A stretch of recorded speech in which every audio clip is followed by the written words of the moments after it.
మన ధర్మాన్ని కించపరిచేటువంటి వారికి ఉద్యోగాలు ఇస్తారు. అదే సమయంలో మన దేవాలయాల్ని అంటే కేవలం ఈ జనవరి 2026లో ఈ తారీఖు ఇవాళ 20, ఈ 20 రోజుల్లో 25 దేవాలయాలు రికార్డెడ్గా ధ్వంసం చేయబడ్డాయి తెలంగాణలో. ఇంకా అంటే అన్నది ఆన్ రికార్డ్ ఇది. అలా రికార్డు కాకుండా ఉన్నటువంటివి నేను మొన్న చదివాను. ఎవరో ఒక ఆయన ప్రెస్ మీట్ పెట్టి మరీ చెప్పారు. కేవలం రామగుండం చుట్టుపక్కల అక్కడ ఉండే ఎమ్మెల్యే 52 కట్టమైసమ్మ దేవాలయాలు కూలగొట్టారు. సో ఇటువంటి పరిస్థితుల్లో దేవాలయాన్ని ప్రభుత్వమే కూలగొడుతూ, ప్రభుత్వం కాకుండా పిచ్చోళ్ళ చేతుల్లో ఒకడేమో అమ్మవారి ముత్యాలమ్మ అమ్మవారిని కాలుతో తన్నేసి పడగొట్టేస్తాడు, ఇంకొకడేమో కట్టమైసమ్మ ముందు మల విసర్జన చేస్తాడు.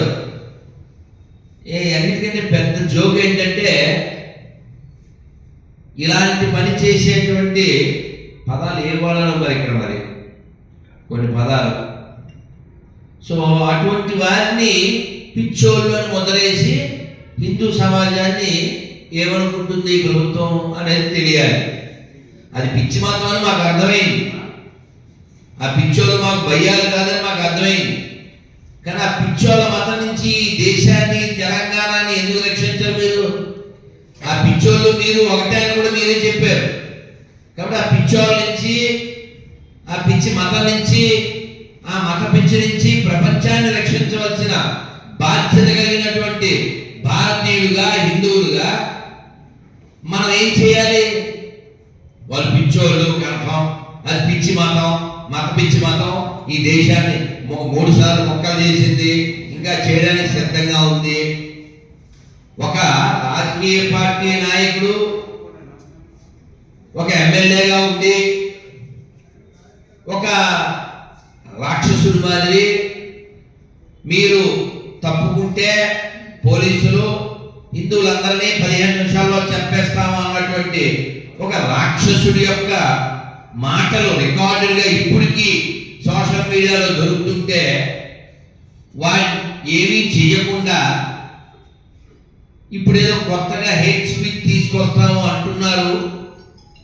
అందులో మీ యొక్క ఉద్దేశం ఏం కనబడుతుంది? అది కూడా ఎక్కడ చెప్పారు? ఒక మామూలు సభలో చెబితే వేరే. ఇంకో ఒక పెద్ద జోక్ ఏంటంటే ఈ తెలంగాణ రాష్ట్రంలో ఆ మధ్య కులగణన అనేది జరిగింది. అది ఎవరు చేశారు? ప్రభుత్వమే చేయించింది. ఈ కులగణనలో ఎంతమంది క్రైస్తవులు ఉన్నారు ఈ రాష్ట్రంలో? ఒక్కడు కూడా లేడు. ఆకాశ పుష్పం అని అంటారు, ఉంటుందా? ఆకాశ పుష్పం ఉంటుందండి? ఏదో మల్లి పుష్పమో, జాజి పుష్పమో, మందార పుష్పమో ఉంటుంది. సో ఆకాశ పుష్పమో, వేలి పుష్పమో నాకు తెలియదు. మరి అది ఏ పుష్పమో, పుష్పత్రి ఏమో నాకు తెలియదు. అసలు ఈ పుష్పాలు లేని పుష్పాలకి మొన్న 30 కోట్లు ఎంతో ఖర్చు పెట్టడం ఏంటి? లేని పుష్పాలకి సెలబ్రేషన్కి చర్చికి 7,000 ఇవ్వడం ఏంటి? అంటే ముందు ఎవరి మీద చర్యలు తీసుకోవాలి? లేని మతం, లేని మనుషులు, రాజుగారు దేవతా వస్త్రాలు. ఆ దేవతా వస్త్రం రాజుగారికి వేస్తే సరిపోద్దేమో, సెట్ అయిపోతే, హిట్ కూడా అయిపోద్ది. ఏం జరుగుతుంది తెలంగాణలో? లేని మతమా, పిచ్చి మతం ఒకటా? వీటికి మళ్ళీ డబ్బులు ఎక్కడి నుంచి ఇస్తున్నారు? Tax payers. అంటే ఎవరు? పబ్లిక్. డెమోక్రసీ అంటే ఏంటండి? For the people, by the people, of the people. దీనికి కొంచెం మార్చినట్టుగా ఉందా? బియువై బై, ఆ బై లేదు ఇక్కడ. ఫర్ లేదు, ఆఫ్ ఇంకో ఆఫ్. అది కనబడుతుంది కదా, వినబడుతుంది కదా. కాబట్టి ప్రస్తుతం ఇన్ని దేవాలయాల విధ్వంసం ఇక్కడ జరుగుతుంది, దానికి రుజువులు కనబడుతున్నాయి. అయినా కూడా ఒక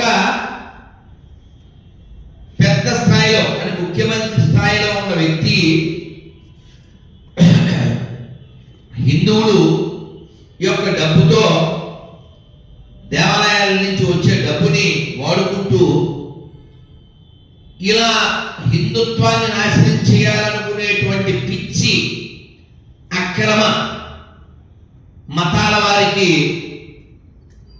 ప్రజల యొక్క సొమ్ముని జీతాలుగా ఇస్తూ, అదే రాష్ట్రమైనప్పటికీ కూడా అసలు ఈ ప్రజా వ్యవస్థను ఏం చేద్దాం అనుకుంటున్నారు?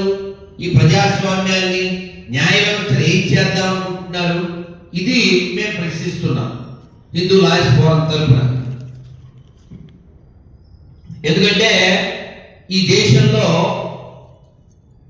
ఇన్ని వ్యవస్థలు సక్రమంగా జరుగుతున్నాయంటే, ఈ దేశంలో ప్రశాంతత ఉంది అంటే, లా అండ్ ఆర్డర్ ఫాలో అవుతున్నారు అంటే అది హిందువుల గొప్పదనం. హిందువుల వలన ఎక్కడా లా అండ్ ఆర్డర్ ప్రాబ్లం రాలేదు, రాదు. సెక్యులరిజం ఉందంటే అది హిందువుల వల్ల మాత్రమే ఉంది. ఈ మాట నాది కాదండో.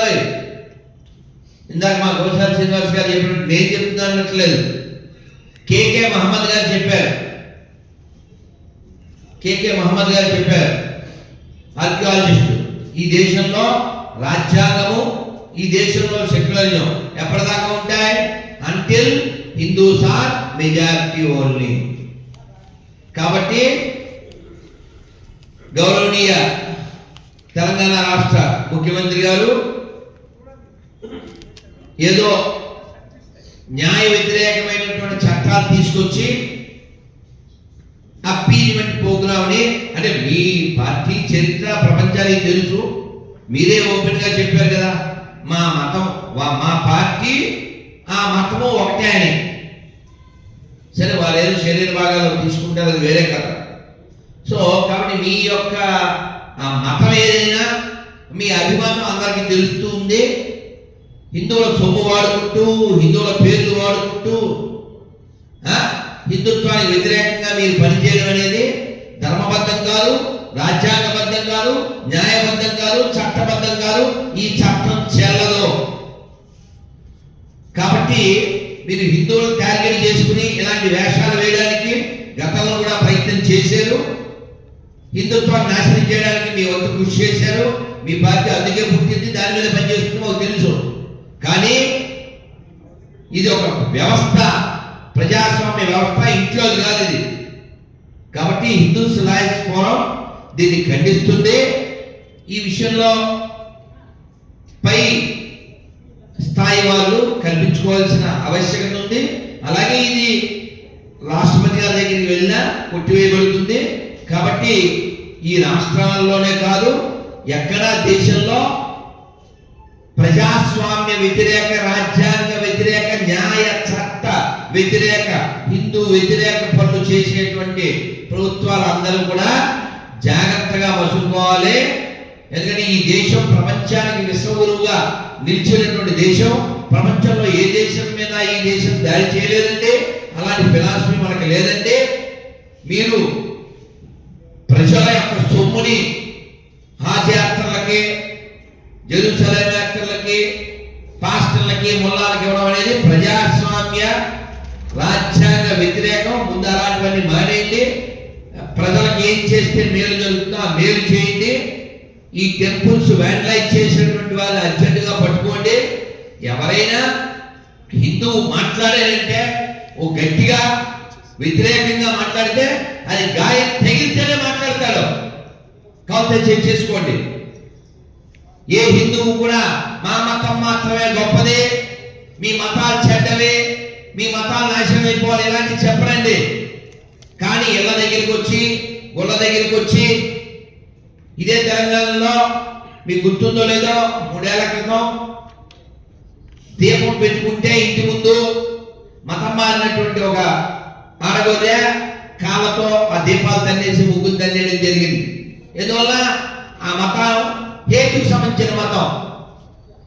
కాబట్టి అటువంటి మతాల నుంచి, విదేశీ ఎడారి పాషాణ మతాల నుంచి ఈ దేశాన్ని కాపాడవలసిన స్థితిలో కూర్చున్న వారు, వారికి ఒత్తాసు పలికి ఈ దేశ ధర్మ వ్యతిరేకమైన పనులు చేస్తే కాలంలో కలిసిపోతారు. జరిగింది, జరగబోతుంది. కాబట్టి మీరు ఎలా ప్రవర్తిస్తే ప్రజాస్వామ్యానికి మంచిదో, రాజ్యాంగానికి మంచిదో, చేస్తారని, ఇప్పుడు అవశ్యం ఈ పిచ్చోళ్ళందరినీ ఎక్కడ పెట్టాలని పెడితే బాగుంటుందని, ఇక్కడ తెలంగాణలో ఎర్రగడ్డ ఉంది, లేదు ఇంకో గడ్డకి పంపించండి, ఆ బిడ్డల్ని ఈ రాష్ట్రాన్ని అయితే కాపాడండి. ఎందుకంటే మా రాయ శ్రీకృష్ణ గారు, మా పూజ్య స్వామి శివస్వామి గారు ఆల్రెడీ చెప్పారు. ఈ హిందూ సహాయస్ ఫోరం పూజ్య శివస్వామి గారి ఆధ్వర్యంలోనే ప్రారంభమైంది. ఈ ఫోరం పనిచేస్తూ ఉంటుంది, మాట్లాడుతుంది, కొట్లాడుతుంది, పోట్లాడుతుంది. అందులేమి మేము ఆ విషయం అందరూ గమనించగలరని గ్రహిస్తూ ధన్యవాదాలండి. భారత్ మాతాకి. మీడియా మిత్రులు, పత్రికా మిత్రులు మేము చెప్పిన దాన్ని అర్థం చేసుకుంటారని, ఈ విషయాన్ని ప్రపంచంలో తీసుకెళ్తారని, వారి యొక్క మనోమయ ప్రపంచంలోంచి ఆ చట్టాలు చేసేటువంటి మన చుట్టాలందరూ పిచ్చోళ్ళని అందరినీ కంట్రోల్ చేసి ఈ తెలంగాణ రాష్ట్ర వైభవాన్ని కాపాడతారని కోరుకుంటూ భారత్ మాతాకి జై శ్రీరామ్. ధన్యవాదాలు. ధన్యవాదాలండి శ్రీ రామదాస్ స్వామి గారు.